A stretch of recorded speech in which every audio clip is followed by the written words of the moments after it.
Eh, jadi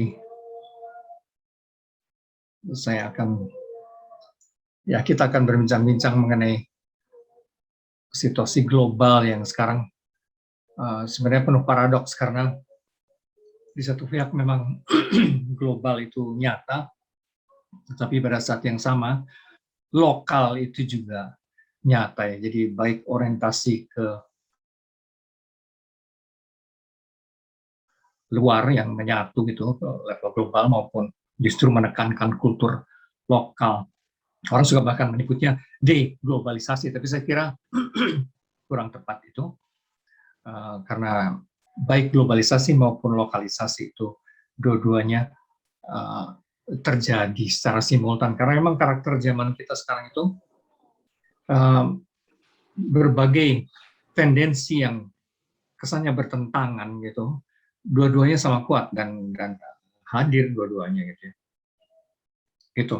Jadi kita akan lihat silakan presentasinya langsung.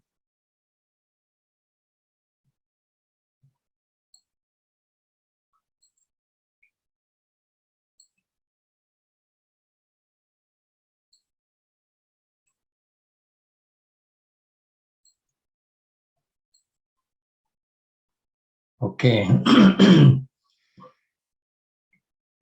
Jadi sebagai istilah globalisasi yang lebih tepat meminjam dari Roland Robertson dalam bukunya Globalization, A Social Theory and Global Culture. Ya, jadi globalisasi itu yang dimaksudkan sini adalah proses dinamis interaksi antar kultur global dan kultur lokal gitu ya. Interaksi itu nyaris sama kuat sih sebenarnya gitu. Artinya antara tendensi sentrifugal dan sentripetal yang keluar dari sistem maupun ke dalam sistem itu sebenarnya sama kuatnya. Oke. Dan ini proses interaksi global dan lokal ini berkarakter sebagai berikut. Pertama-tama polisentris ya. Polisentris artinya pusatnya itu banyak ya. Pusat ada banyak dan bergeser-geser. Kekuasaan tidak lagi terpusat pada negara tertentu secara hegemonik gitu ya. Maka ini suka disebut sekarang itu yang terjadi kosmopolitanisme yang banal. Kosmopolitanisme yang banal dari kalau dulu tuh dibayangkan banyak hal tuh berpusatnya di dunia barat ya. Banyak hal berpusat di dunia barat, bahkan lantas kita cenderung menyebut hegemoni barat, entah itu barat dalam arti yang lebih tua, Eropa atau Amerika gitu, yang kemudian disusul oleh Jepang dan sebagainya. Tapi dan dalam kerangka itu omongan mengenai kosmopolitanisme bahwa kita itu semua menjadi warga dunia gitu, seringkali dulu tuh dianggap sebagai apa ya? Wacana yang tidak realistis, itu wacana khas barat saja gitu, atau sekurang-kurangnya wacana negara-negara maju saja gitu. Jadi biasanya kosmopolitanisme elitis gitu kan ya. Tapi sebenarnya sekarang yang terjadi itu kosmopolitanisme itu banal dalam arti begini. Sekarang itu orang berkeliaran dari negara-negara berkembang, berkeliaran entah sebagai pekerja, entah sebagai imigran, hampir ke seluruh dunia, ke segala belahan bumi. Dan di situ dalam kerangka itu kayak TKI Indonesia yang bertebaran, entah itu di Timur Tengah, di Hong Kong ataupun bahkan di mana sebagian mungkin di Eropa gitu, di Malaysia dan sebagainya. Itu atau juga kayak tenaga kerja Filipina dan sebagainya dari negara-negara berkembang seperti itu bertebaran gitu di seluruh dunia, dan dalam arti itu mereka pun otomatis menjadi warga dunia gitu ya, dan budayanya juga saling berinteraksi. Dan dalam arti itu kosmopolitanisme itu bukan sesuatu yang elitis lagi gitu, itu banal dalam arti ya sehari-hari ya, orang-orang biasa juga berkeliaran di mana-mana gitu, karena memang orang semakin mudah juga bermigrasi ya masalah itu. Begitu. Jadi ini maka bersama dengan itu konsep hegemoni itu juga tidak lagi memadai ya. Sama dengan konsep konspirasi dan sebagainya itu sebenarnya tidak terlalu memadai lagi kalau terus-terus itu digunakan karena kondisinya tuh sekarang tidak selinier itu gitu. Sekarang tuh benar-benar makin seperti jejaring ya. Dan dalam konteks tertentu negara tertentu atau bahkan benua tertentu menjadi pusat, gitu. Tapi dalam konteks yang lain tidak. Misalnya dalam konteks pasar budaya, tiba-tiba Korea gitu kan yang dominan dan seakan-akan menjadi salah satu pusat ya selain Amerika dan Inggris sebagai sumber kultur pop gitu. Nah seperti itu bergeser-geser gitu ya. Dan misalnya dalam hal popularitas drama ya, sinetron drama ya mungkin sekarang drakor dominan, tapi yang mengekspor drama yang tidak kalah serunya kan juga Turki dan India ya. Dalam kasus tertentu bisa mereka melebihi drama Korea misalnya. Dan tergantung kita sedang bicara dalam konteks apa budaya itu ya. Dalam konteks eksotika kaitan dengan pariwisata misalnya itu lain lagi. Di Indonesia Bali tetap saja mencuat gitu ya. Seperti itu, tergantung konteksnya apa ya. Itu tuh jadi menjadi sebenarnya meskipun mungkin masih ada memang hegemoni, tapi aktornya banyak, yang menghegemoni itu banyak ya. Dan sebetulnya dinamis dan berubah-ubah juga gitu. Oke. Jadi situasi global juga ditentukan bukan hanya oleh negara-negara adikuasa ya, juga oleh organisasi transnasional masalahnya. Itu bisa World Bank, bisa berbagai NGO, tapi juga ya orang masih bisa bilang World Bank atau NGO itu bagian dari negara adikuasa. Tapi drug cartels misalnya itu lain lagi urusannya dan banyak jejaringnya kan drug cartels itu. Ya, jadi organisasi transnasional kita sebut apapun lah ya. Lalu juga ditentukan situasi global itu oleh peristiwa transnasional, bukan hanya oleh organisasi transnasional, tapi juga oleh peristiwa transnasional seperti peristiwa di Suriah ya, ISIS dan sebagainya itu, atau ledakan WTC di New York dan sebagainya gitu.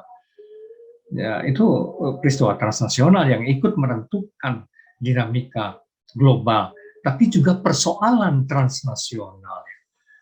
Begitu. Jadi kayak global warming, COVID sekarang ini dan sebagainya.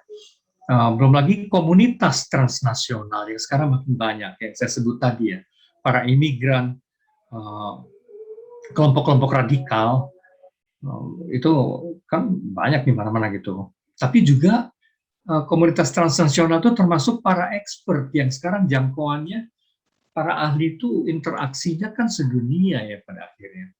Mereka berkiprah dalam asosiasi-asosiasi yang levelnya banyak juga yang world class gitu kan, international. Jadi banyak yang sebutlah yang transnasional itu, organisasi transnasional, persoalan, peristiwa, komunitas transnasional, dan struktur transnasional. Jadi berbagai jejaring kerjasama, aliran uang dan sebagainya kayak WTO, AFTA dan segala macam, dan makin banyak kita jejaring kerjasama yang sifatnya transnasional. Nah, kalau melihat ini, kosmopolitanisme itu real, tapi ya sekaligus biasa aja gitu ya. Itu semakin menjadi bagian dari kehidupan sehari-hari kita. Itu makanya saya menyebutnya banal ya. Bukan kosmopolitanisme filosofis misalnya ala Immanuel Kant misalnya kayak gitu ya. Enggak juga sih gitu ya. Ini kosmopolitanisme yang sudah menjadi bagian dari kehidupan sehari-hari sebenarnya. Begitu. Dan pusatnya itu sebenarnya bergerak-gerak ya, tergantung dalam konteks apa. Oke, itu yang dimaksud dengan polisentris. Lalu juga ditandai dengan risiko global. Risiko ini mencuat ketika Ulrich Beck menulis buku The Risk Society ya, sosiolog Jerman. Risiko ini yaitu kesadaran adanya risiko yang harus ditanggung bersama itu semakin meluas ya. Dan itu menjadi kesadaran kosmopolitan sehari-hari juga. Ini modernitas reflektif kalau istilahnya Ulrich Beck itu. Dia tidak suka dengan istilah postmodern ya. Karena ya orang-orang Jerman, intelektual Jerman lebih suka melihat tetap saja modern gitu itu memang, tapi modernitas yang lebih peka merenungkan dirinya gitu ya. Maka modernitas yang reflektif gitu. Kan filsuf seperti Habermas segala macam juga tidak suka dengan istilah postmodern itu. Dia lebih suka modernisme itu sendiri sebetulnya unfinished project katanya. Ya, begitulah beberapa intelektual Jerman sebetulnya memang tidak suka dengan istilah postmodern, tapi cenderung ya masih menggunakan modernitas, dan Ulrich Beck ini salah satunya menggunakan istilah ini masih tetap modern kita ini, tapi modernitas yang reflektif. Jadi begitu, yang antara lain peka sadar juga tentang risiko yang ditimbulkan oleh perilaku kita semua pada taraf global ya. Yaitu risiko akibat gaya hidup negara maju di sebagiannya, tapi juga akibat kemiskinan. Ya, bukan hanya urusan negara maju, tapi juga akibat kemiskinan di negara-negara miskin. Tapi juga akibat senjata pemusnah massal, dan ditambah berbagai jenis toksik ya, yang menjadi ancaman bersama. Dan kan kita juga curiga, jangan-jangan COVID ini adalah bagian dari senjata pemusnah massal, jangan-jangan bukan sesuatu yang natural, tapi dibuat misalnya kayak gitu. Dan ini kita alami sekarang bahwa sedunia kita menghadapi risiko ini itu sekarang. Jadi risiko global. Ketiga, kita sekaligus juga mengalami delokasi dan relokasi gitu ya. Globalisasi de facto justru telah merangsang munculnya kekhasan karakter kultur lokal di mana-mana. Itu yang di awal tadi saya sebut ya. Justru ada paradoks itu. Ketika kita makin menyatu, sebetulnya ternyata kultur-kultur lokal itu bermunculan dan seperti muncul kebutuhan untuk menonjol-nonjolkan identitasnya gitu. Dan menggali-gali tradisinya.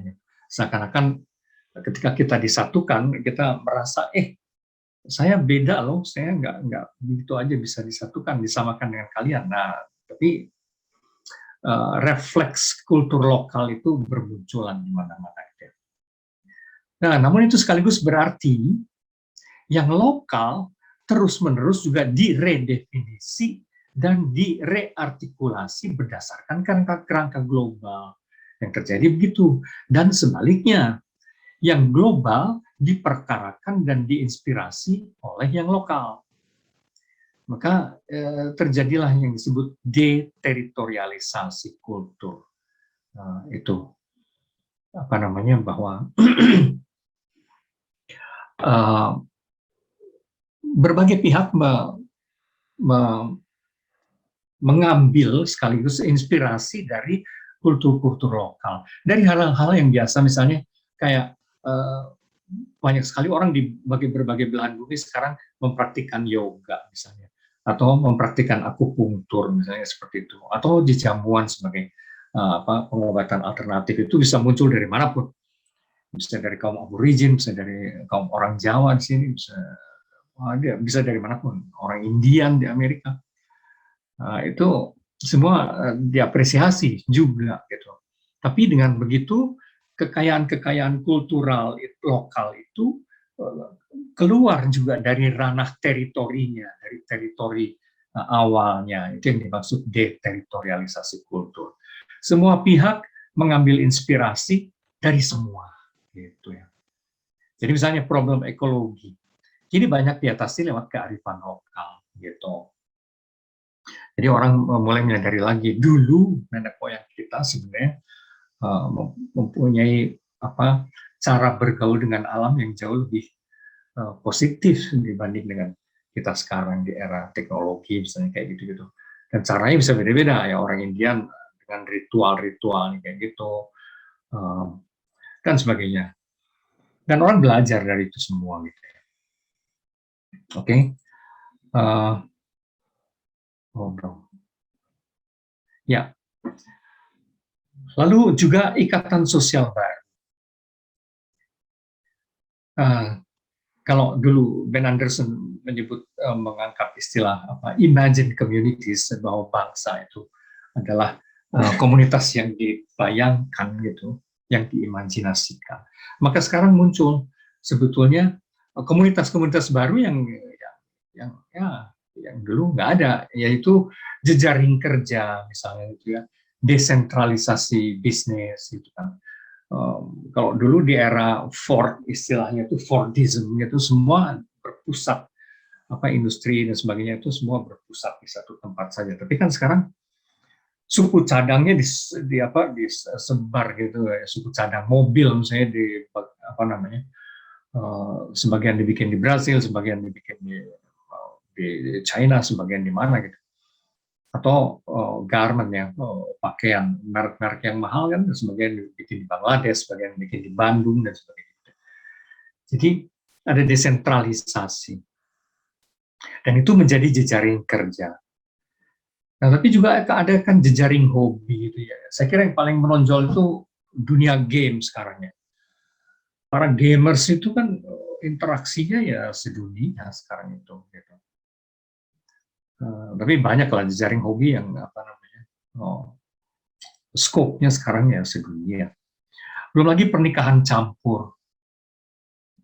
Semua itu berpotensi menimbulkan ikatan sosial transnasional. Tapi sekaligus beresiko merenggangkan ikatan sosial lokal. Gitu. Jadi memang ini penuh ambiguitas, penuh dilema. Gitu. Kita semakin transnasional, tapi ada juga risiko bahwa ikatan-ikatan sosial lokal kita yang paling dekat malah menjadi renggang gitu ya. Nah, maka identitas menjadi sesuatu yang bersifat inklusif dan tak bisa lagi dikerangkeng oleh kategori-kategori konvensional yang ketat ya. Karena batas kategori sosial itu menjadi kabur. Ini berhadapan dengan tendensi yang sama realnya, atau mungkin akibat sekarang identitas menjadi sangat inklusif, mencakup banyak hal di luar kita gitu, maka orang justru merasa tidak nyaman, dan untuk kelompok-kelompok tertentu justru membuat identitas itu menjadi eksklusif ya, yang suka kita sebut fundamentalis, kaum fanatik dan sebagainya itu, yang menjadi tertutup, yang sangat menekankan bahwa kami bukan kalian. Nah, gitu. Nah, itu seringkali tindakan refleks dari insecurity ya. Tindakan refleks dari insecurity berhadapan dengan begitu banyak kemungkinan. Memang orang tuh butuh sense of belonging ya, butuh merasa menjadi bagian dari komunitas yang lebih besar. Tapi kalau komunitas besar itu banyak sekali dan terlalu besar, memang orang jadi insecure juga. Dan terutama orang-orang sederhana itu, atau orang-orang yang mengalami trauma-trauma tertentu bergaul dengan pihak lain, refleksnya menjadi seperti itu, justru malah menutup diri. Ya, dua-duanya ada itu ya, identitas yang makin inklusif, makin mencakup banyak pihak dan longgar, versus identitas yang eksklusif. Nah, ini Oke, itu yang saya maksud dengan ikatan sosial baru atau new imagined communities itu. Yang kelima ada percampuran worldview. Percampuran worldview ya. Istilah gampangnya falsafah. Artinya begini, setiap orang itu disadari atau tidak sebetulnya membangun sendiri, merakit sendiri arah hidupnya gitu ya. Eksplisit maupun implisit. Setiap orang sebetulnya menyusun sendiri tata nilainya, apa yang bagi dia paling berharga. Misalnya ketika suatu kali saya naik taksi, supir taksi itu pas ngobrol-ngobrol, supir taksi itu bilang bahwa buat saya Maden katanya yang penting itu banyak teman, kalau soal rezeki mah itu mah udah di tangan Tuhan. Nah itu prioritas dia dalam hidup adalah ya berteman misalnya kayak gitu. Itu falsafah dia. Nah, tapi sekarang itu yang namanya falsafah atau world view itu pegangan hidup itu bercampuran gitu, mau tidak mau ya. Jadi cara pandang terhadap dunia, manusia, kehidupan itu otomatis merupakan percampuran dari banyak pengaruhnya. Apa boleh buat? Itu memang resiko dari globalisasi juga gitu. Bercampur aduk ya. Individu yang reflektif akan merakit falsafah atau lifestyle atau super culture-nya pribadi. Kalau pakai istilah Ulrich Beck lagi, itu kita mengalami world polygamy katanya. People are living in many worlds. Jadi kalau dulu orang ketika masih belum intensif bergaul dengan dunia lain, bangsa lain, kultur lain, gitu, kurang lebih dunianya ya dunia di kampungnya, di masyarakatnya yang ya relatif eksklusif gitu dan nyaman. Tapi sekarang kita berkeliaran dan kemanapun, tapi juga kalaupun tidak secara fisik kita berkeliaran ke tempat lain, aneka informasi masuk ke dunia kita, masuk ke HP kita dan ke laptop kita dan sebagainya gitu. Dan itu mau tidak mau yang namanya pengaruh itu ya tak terhindarkan. Gitu. Sehingga disadari atau tidak sebenarnya kita merakit banyak informasi dan mencernanya dan lantas menjadi pandangan hidup, bahkan menjadi gaya hidup. Kalau kita bicara budaya, sekarang ada istilah super culture. Itu kita merakit super culture sendiri. Super culture itu bukan culture yang terbaik atau apa, tapi culture yang pikiran kita sendiri dan di luar kategori baku. Ini kultur Jawa, kultur Bali, kultur Barat apa gitu. Nggak lagi bisa dikategorikan gitu karena kita sendiri merakit itu menjadi kultur kita pribadi ya. Kultur bentukan aja, kultur hibrida saja istilahnya gitu. Istilah zaman dulu sinkretis gitu ya. Tapi sekarang ya lebih sinkretis lagi lah. Gitu. Meskipun istilahnya sekarang hibrida dan kita merakitnya sendiri secara pribadi. Dan budaya di situ lebih menjadi apa ya? Gaya hidup barangkali. Gaya hidup lifestyle ya. Bukan way of life kita cara hidup dalam artian yang lebih dalam. Lebih style barangkali ya sekarang itu. Cara kita makan dan sebagainya itu paling jelas ya. Cara kita makan itu kan wah itu sinkretik sekali atau hibrid sekali. Kita makan makanan apapun sekarang itu. Makan makanan Itali, makan makanan Turki, kebab dan sebagainya itu. Ya kita makan campur aduk kita kan. Makanan kita benar-benar campur aduk makanan Korea dan sebagainya kan sekarang itu. Ya itu salah satu tampang dari super culture, culture yang nggak tahu mesti dikategorikan apa. Gitu. Oke, keenam, munculnya kemungkinan baru kehidupan, ya, kalau kata Arjun Apadura itu, yaitu ini algoritmik automation itu ya, otomasi. Karena mesin-mesin kita makin canggih dari HP pun naik terus ininya kualitasnya gitu 4G, 5G dan sebagainya gitu. Belum lagi artificial intelligence juga melalui deep learning dan sebagainya itu ya semakin canggih ya mesin-mesin itu menjadi sistem otomasinya itu makin menjadi canggih.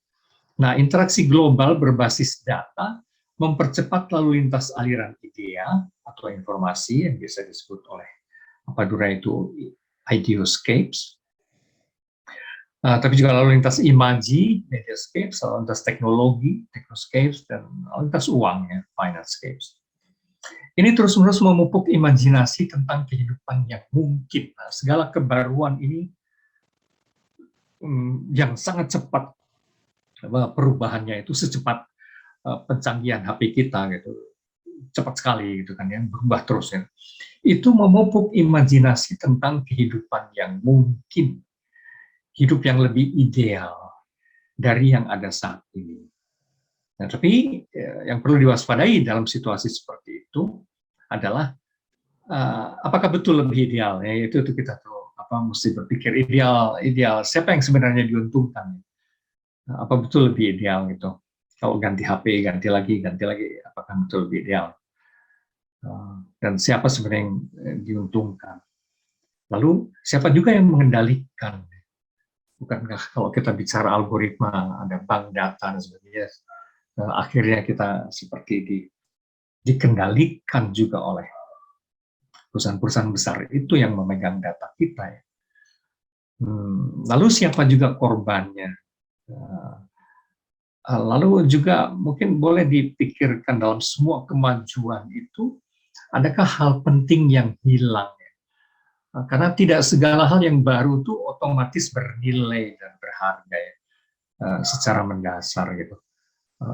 Enggak sih, gitu. Maka selalu layak diwaspadai sebenarnya kalau dianggap lebih ideal tuh atau baru itu seberapa penting sih itu, gitu ya. Betapapun canggihnya. Taruhlah ini ekstrimnya, taruhlah kita bahkan sekarang suatu ketika dimungkinkan kita membuat surrogate kita, artinya tiruan kita, mesin tiruan kita tinggal dikasih kulit muka yang persis tampang kita dan itu murah, bikin kayak gitu aja, kita punya stok diri kita di gudang gitu ya, tinggal dinyalain aja gitu, karena mesin itu sudah diprogram persis kayak kita. Nah tapi misalnya kayak gitu-gitu tuh, emang perlu gitu kita bikin surrogate kayak gitu? Seberapa penting sih surrogate gituan gitu loh, misalnya itu ekstrim-ekstrimnya ya. Oke. Lalu nomor 7, pelebaran kesenjangan, ini istilah dari Zygmunt Bauman. Nah, ini juga perlu diperhatikan di dalam globalisasi itu. Dalam realitasnya globalisasi juga memperlebar kesenjangan sebenarnya ya, antara yang mampu dan yang tak mampu. Sebab globalisasi adalah juga proses konsentrasi kapital bagaimanapun ya, dan kemungkinan pilihan, serta percepatan tindakan-tindakan efektif.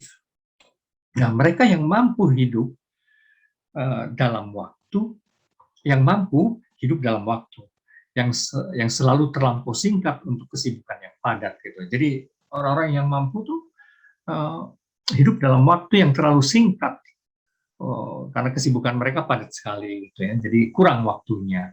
Sementara yang tak mampu tak punya apapun bahkan untuk membunuh waktu gitu ya. Dan akhirnya justru dibunuh oleh waktu. Dan saya kira ini tuh real gitu ya. Ada orang yang menjadi sangat sibuk, kepontal-pontal, tertatih-tatih karena super sibuk dan nggak ada waktu untuk banyak hal. Tapi banyak juga orang yang kelebihan waktu, tidak tahu mesti ngapain gitu, yang tidak punya pekerjaan, yang nganggur dan yang kelayapan, menggelandang dan sebagainya. Buat mereka setiap hari menjadi panjang sekali gitu ya. Ya, itu situasinya, karakter budaya global. Saya kira saya masih punya waktu. Ya, sekarang kita akan melihat lebih fokus lagi ke kebudayaan. Kalau tadi itu konteks umumnya ya, konteks besarnya, lokalisasi dengan karakternya. Nah, sekarang kita lihat lebih mengerucut kebudayaan. Nah, kebudayaan itu bisa dilihat sebagai sistem ataupun sebagai proses ya. Begini, kita lihat dulu sebagai sistem. Nah, sebagai sistem itu artinya pola-pola yang pernah kita bikin dan sedang kita buat, Memang kebudayaan adalah pola-pola ya, pola-pola umum gitu. Tapi juga potensi sekaligus karena banyak hal yang tidak lagi kita sadari. Um, tapi sebenarnya bisa digali gitu dan dieksplorasi. Itu maksudnya potensi. Oke, kebudayaan adalah totalitas yang kompleks. Adalah jejaring makna, nilai, dan pola-pola kolektif. Itu bisa pola berpikir, pola merasa, pola bekerja, pola berimajinasi bahkan gitu. Kan ada dalam kelompok tertentu ada kecenderungan misalnya banyak menggunakan warna merah atau uh, apa namanya banyak menggunakan titik-titik dots dots gitu apa namanya kayak karya-karya seni aborigin itu banyak sekali menggunakan dots dots ya kayak polka dots gitu jadi di setiap segala hal di kain mereka di wajah mereka semua ada kalau berhias tuh pakai dots dots nah itu adalah pola imajinasi pola mereka berimajinasi dan memang khasnya motif-motif batik itu persis memperlihatkan juga uh, pola imajinasi kita yang spesifik termasuk warnanya jadi ada pola berpikir pola merasa pola bekerja berimajinasi pola berhubungan berelasi pola mengelola diri menyiasati alam dan sebagainya itu semua memang kompleks gitu dan dulu antropologi dulu agak terlalu menyederhanakan, meskipun mereka juga sadar ada sistem teknologi, ada sistem ekonomi, dan sebagainya. Tapi sekali mereka menemukan pola-pola itu, jadi misalnya pola budaya Batak, pola budaya Bali, seakan-akan itu ya itulah everything there is gitu. Padahal sekarang orang makin menyadari yang namanya kebudayaan itu kompleks ya. Itu ya ini tadi yang saya sebut berbagai kemungkinan itu. Tapi kompleks. Tapi yang kita tangkap hanyalah snapshot parsial saja sebenarnya. Dalam kenyataannya itu kan gitu ya. Sebenarnya kita budaya itu kalau kita ikan itu kayak air tempat kita berenang sebenarnya ya.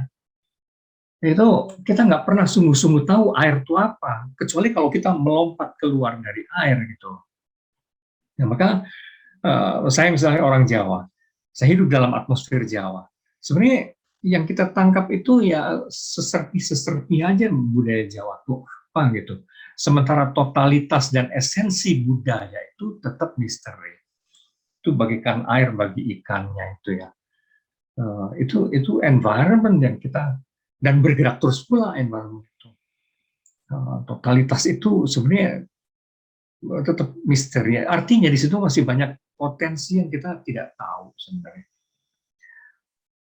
Kebudayaan adalah repositori potensi-potensi, makanya yang seringkali baru kita sadari justru dalam bandingan dengan budaya luar. Nah, ini juga maka cara berpikir ya bahwa hati-hati ada budaya luar gitu, jangan sampai menginvasi budaya kita sendiri dan sebagainya.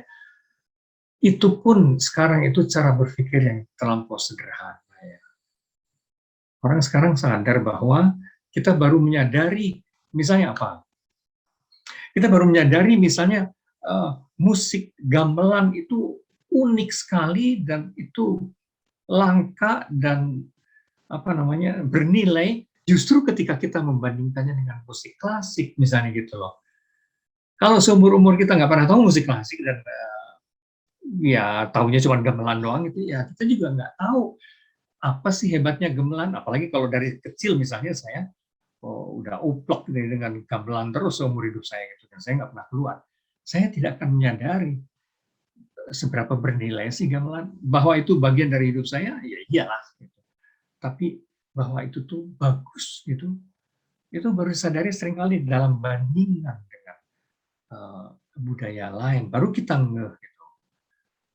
Persis saya sering mengumpamakan persis seandainya di seluruh dunia ini semua laki-laki dan berkulit sama matang kayak saya tidak akan pernah ngerti apa bagusnya apa dan apa artinya menjadi laki-laki gitu. Karena semua di seluruh dunia laki-laki saya nggak tahu apa artinya laki-laki tapi justru karena ada perempuan ada pohon ada batu ya saya jadi tahu saya bukan batu saya bukan perempuan saya bukan pohon dan laki-laki itu kayak gini nah, begitu jadi orang sadar justru in relation with something else, untuk kita memahami, dimungkinkan melihat value kita sendiri. Ini soal cara berpikir ya, karena umumnya kita tuh klise sekali ya, dan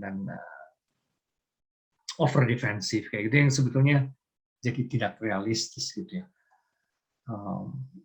Oke. Lalu kebudayaan bersifat tertutup tapi sekaligus terbuka. Seperti halnya tubuh kita. Tubuh kita masing-masing itu mempunyai mekanisme yang berbeda satu sama lain. Si A, si B, si C, kinerja jantung, ginjal, dan paru-paru mereka misalnya, setiap orang itu berbeda gitu. Karena itu satu kesatuan yang utuh. Setiap orang itu satu unit kesatuan yang utuh. Dalam arti itu tertutup. Tapi sekaligus terbuka, kan kita menghirup udara, makan dan sebagainya itu dari luar. Kita bergaul juga, segala pergaulan kita dengan luar juga mempengaruhi tubuh kita. Makanya kita juga kena COVID dan sebagainya dari luar. Ya, jadi kebudayaan juga gitu. Kebudayaan bersifat tertutup sebagai suatu sistem, tapi pada saat yang sama juga dia tidak pernah terisolir ya.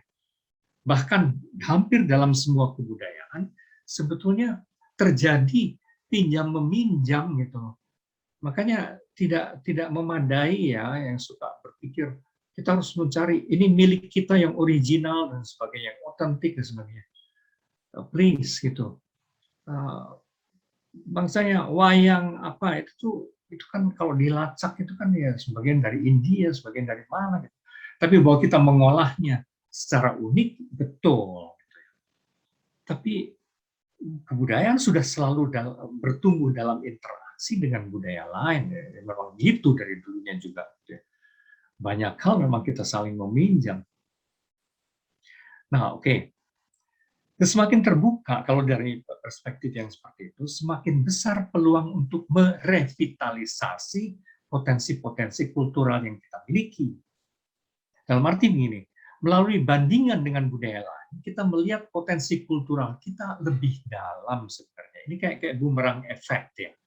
Justru melalui yang lain kita lebih memahami kekuatan kita dan sebagainya. Maka pola, sorry to say ya, pola ala militer yang defensif selalu, yang kita harus merapatkan barisan dan sebagainya gitu tuh, udah sebenarnya dalam situasi sekarang agak naif ya. Ya gitu, dalam kondisi global sekarang sikap defensif tidak strategis sebenarnya.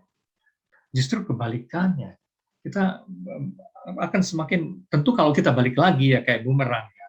Ya kalau kita bablas terserap di yang lain ya tentu saja lain, duduk perkaranya jadi lain. Tapi memang dari luar itu kembali ke diri, dan dari situ kita bisa melihat potensi positif maupun negatif, terserah. Pokoknya ada bandingannya gitu, ada benchmarknya. Seringkali kan gimana ya, kita itu kan menganggap terus nostalgia saja gitu. Kita bangsa yang besar, sudah melahirkan berbubu, sudah apalah, terus nostalgia ke masa lampau, bahwa kita itu dulu juga ada perguruan tinggi internasional, levelnya Nalanda dan sebagainya. Itu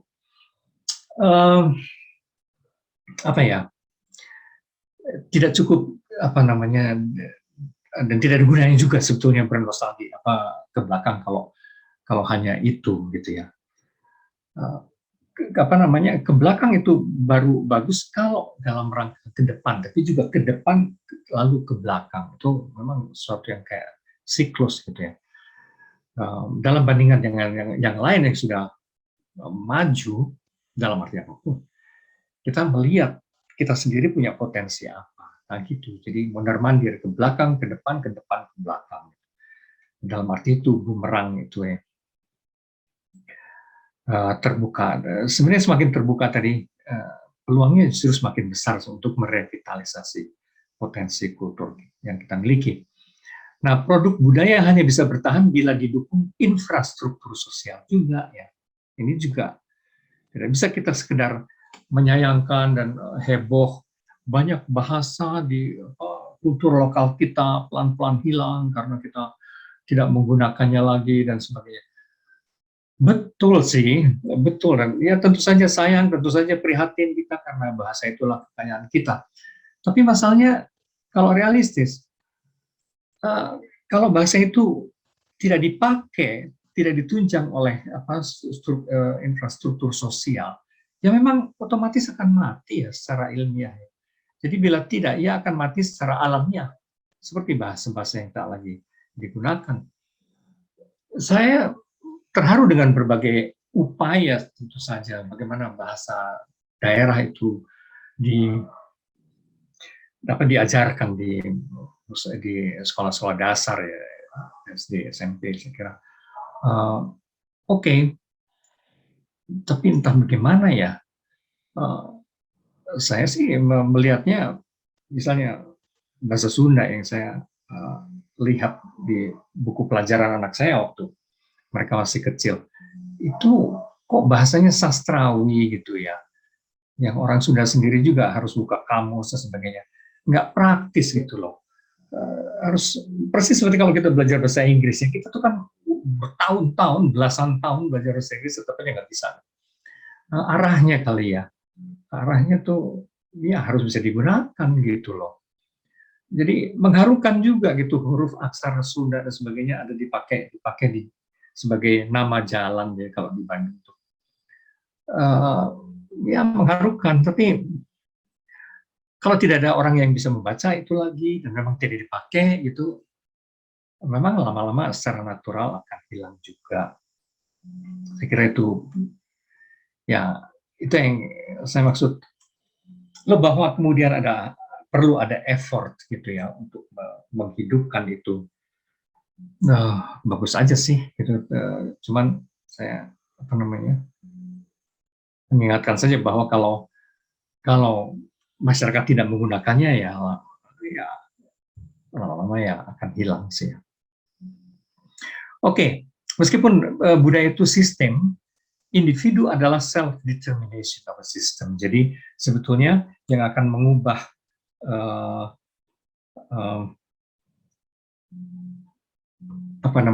sistem besar itu adalah sebetulnya individunya juga. Gitu. Kalau pelan-pelan individunya berubah, ya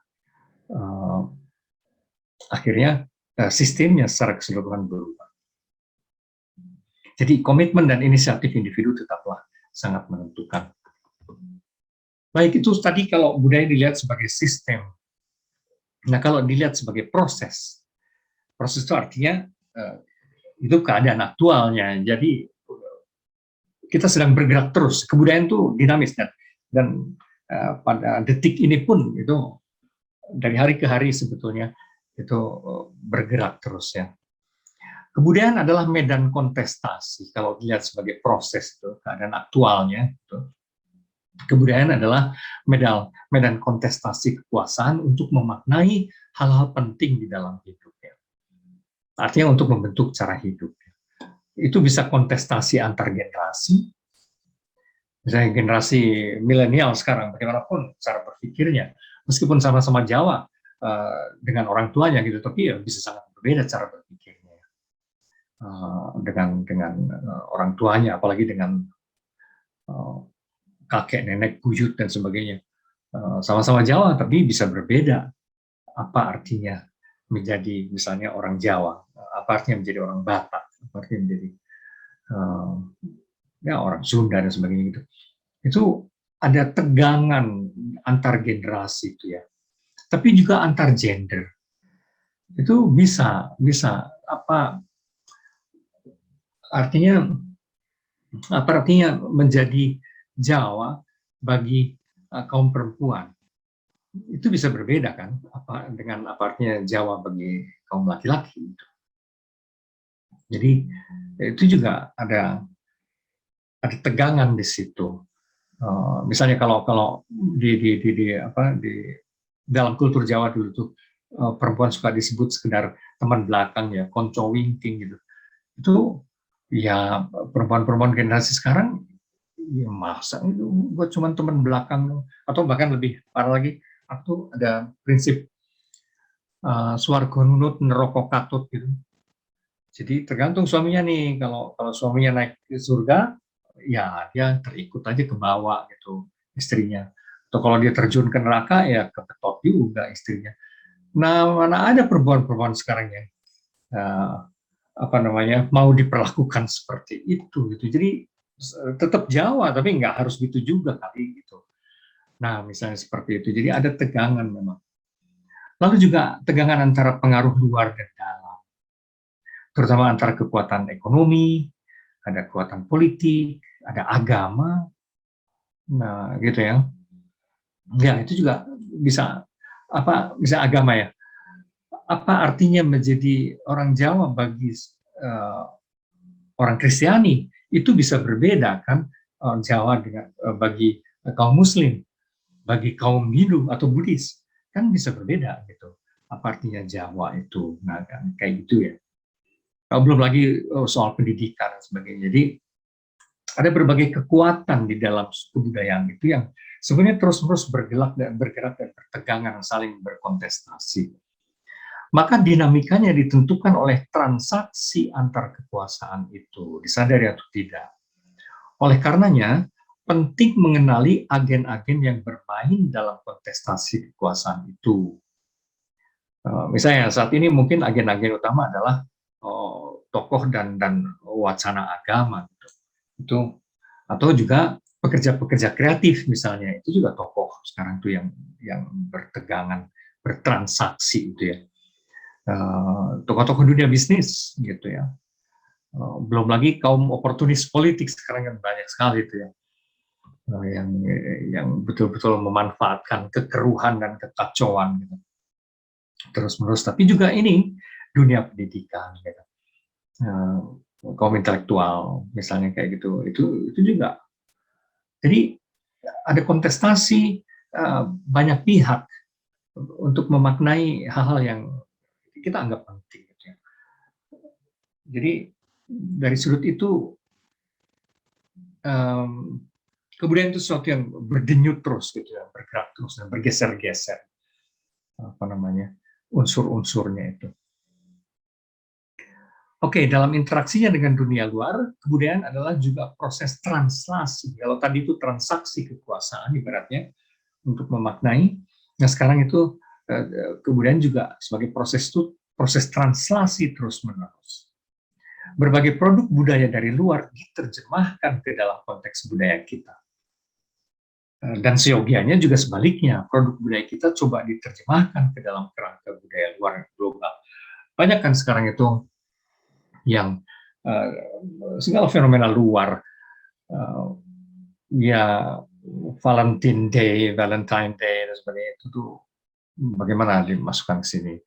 Terus ya apa ya seperti Thanksgiving itu belum masuk sih, tapi misalnya Halloween, saya juga tahu sekurang-kurangnya di hotel-hotel kali ada Halloween. Nah, tapi apapun yang asing memang itu natural juga. Persis seperti dulu, zaman dulu wayang diterjemahkan kan.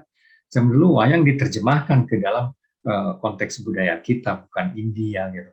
Dan itu terjadi dan semakin banyak sebenarnya. Tinggal kita cari contohnya saja. Jadi yang itu juga terjadi. Kebudayaan adalah proses penerjemahan terus-menerus segala hal yang asing ke dalam konteks kita. Tapi juga sebaliknya sih, ada hal-hal tertentu yang dari kita yang mau tidak mau juga diterjemahkan, misalnya musik gamelan tadi contohnya, atau batik gitu ya. Itu bagaimana itu diterjemahkan ke dalam konteks budaya yang lain gitu ya. Batik itu misalnya bahwa itu dalam dunia internasional, dalam fashion tingkat tinggi, haute couture gitu, itu ya batik menjadi lain lagi sosoknya, atau dalam bagi dunia desain gitu. Kita membantu menerjemahkan juga ke kultur modern, misalnya ketika desain batik itu dipakai menjadi desain kereta api, menjadi desain segala hal gitu. Nah itu juga inspirasi yang sangat mungkin nanti juga ditiru oleh dunia luar gitu ya. Ya, ketika gamelan tadi ya di kita itu tadinya ya itu bisa momen perenungan, bisa momen ritual digunakannya dan sebagainya. Tapi misalnya ketika di Inggris gamelan itu dipakai untuk terapi narapidana ya di penjara-penjara di Inggris, karena dianggap itu bagus untuk membangun empati sekaligus meredakan agresivitas para napi itu. Nah, kita juga baru menyadari ketika diterjemahkan begitu tuh, loh bisa ya. Nah, kayak gitu. Jadi dulu tuh kan agak terlalu gimana ya, kita begitu kita menerjemahkan dari yang asing ke kita atau yang asing dari yang kita ke konsep asing, seperti semacam pengkhianatan atau apa ya, menginterupsi atau mengkolonisasi dan hegemoni dan sebagainya itu. Saya kira mungkin itu nggak cukup lagi ya cara berpikir seperti itu, karena semua pihak sekarang saling menerjemahkan, dan ada bagusnya juga kita kalau memang kita tidak minder itu loh.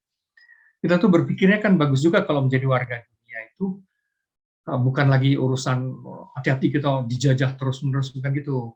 Tapi kalau memang kita warga yang dunia yang bermartabat, berpikirnya mulai gini dong, apa yang bisa kita sumbangkan bagi dunia? Itu dong, namanya juga kan sama besar, sama bermartabat gitu.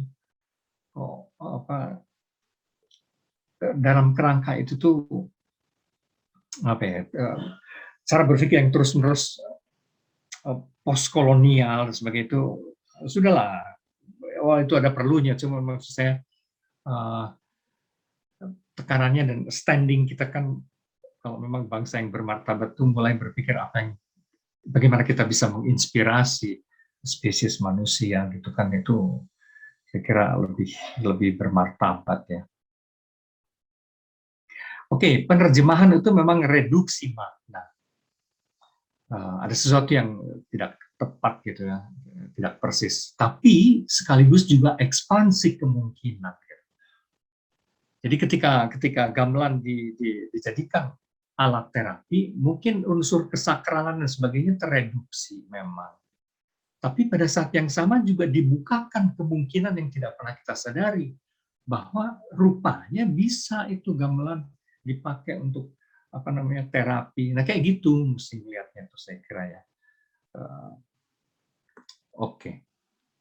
Maka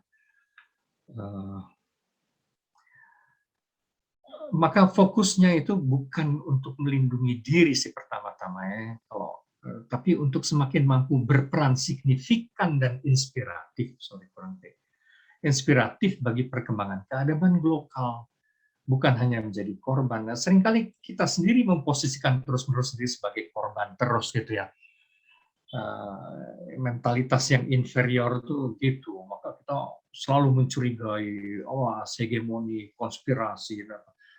Nah, dengan cara itu sebenarnya kita memposisikan diri terus-menerus sebagai korban.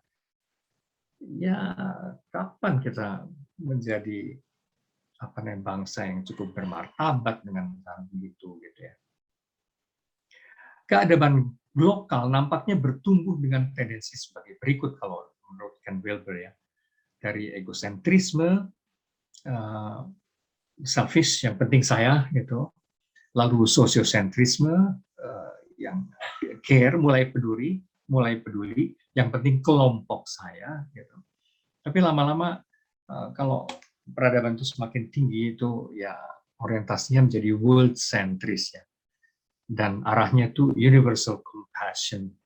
Bagaimana nasib kita semua sebagai bangsa manusia. Nah, ini loh standing bangsa yang besar tuh harusnya kayak gini sih gitu ya mikirnya. Lalu perbedaan bukanlah kesalahan ya. Kita tuh masih juga sering kali, apalagi kalau menyangkut agama itu, berbeda itu otomatis akan salah atau sesat gitu, atau ancaman gitu ya. Ya ini semua cara berpikir yang menurut saya sudah agak purba ya. Gitu dan harusnya perbedaan itu dilihat sebagai inspirasi, sebagai koreksi, sebagai refleksi, itu pancingan untuk merenungkan kembali siapa kita, sebagai pelajaran, tapi mungkin juga bahkan pertolongan ya. Yang berbeda itu bisa menolong kita juga. Tapi yang jelas yang berbeda itu peluang ke arah pertumbuhan ya. Entah pertumbuhan cara berpikir, pertumbuhan keadaban kita dan sebagainya. Kalau terus-menerus melihat segala yang berbeda, apalagi yang asing itu sebagai ancaman, ya itulah bangsa yang minder itu kan kayak gitu, yang jadi nggak pede terus gitu. Dan terus setiap kali, ya kita juga nggak kalah, sebenarnya kita juga dulu punya ya dulu, gitu. Maka yang diperlukan sebetulnya dalam dan melalui pergaulan dengan yang lain, kita rumuskan kembali apa yang sebetulnya ideal dalam arti yang most desirable ya, yang kita inginkan gitu, yang lebih kita inginkan tuh apa sih gitu. Tapi melalui pergaulan dengan yang lain dan kemudian mempertebal komitmen terhadap budaya kita sendiri dengan cara justru mengeksplor, tapi melalui yang lain sekali lagi ya. Kita melihat, kan kita suka menganggap kalau naifnya tuh kita menganggap hal-hal yang kita punya itu selalu bagus gitu ya. Padahal begitu kita keluar, apaan gitu ya, ecek-ecek gitu ya. Kita mesti ngelihat apa namanya benchmark yang di dunia global ini tuh mereka juga canggih gitu ya. Saya suka ngelihat craft-nya, kriya kerajinan tangan Jepang. Itu dalam beberapa hal dulu sebelum saya kelayapan keluar gitu, saya menganggap Indonesia tuh sebetulnya kreatif ya, apa ya, canggih ya. Atau dibanding dengan Malaysia aja, dibanding dengan Thailand aja, mereka kok lebih canggih dalam beberapa hal, lebih intens tuh craft-nya itu. Dan lebih keluar lagi ya, lebih ini lagi ya, kok craft kita tuh kok kayak apa ya, kerajinan tangan anak SMA ya. Nah, kan baru. Jadi banyak hal saya kira kita mesti melihat keluar juga untuk standar-standar kecanggihan, kebagusan, kualitas dan sebagainya. Tapi kemudian kembali ke kultur kita, mengeksplor kultur kita. Yang dibutuhkan adalah itu, explore, enhance, perform, and promote. Gitu ya.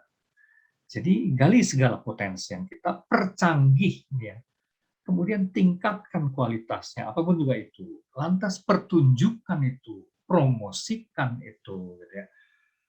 Saya suka sedih tuh kalau pas nonton TV ataupun di airport besar gitu. Kok negara-negara lain tuh heboh sekali ya mengiklankan diri. Ini soal wisata misalnya gitu.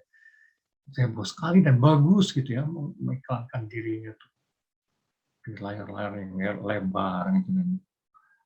Kok Indonesia tuh nggak agresif sama sekali dalam itu. Saya nggak tahu, kadang saya rada iri dan mana juga gitu ya. Gitu. Terima kasih dan kita ngobrol aja, semoga saya tidak kepanjangan tadi. Ya,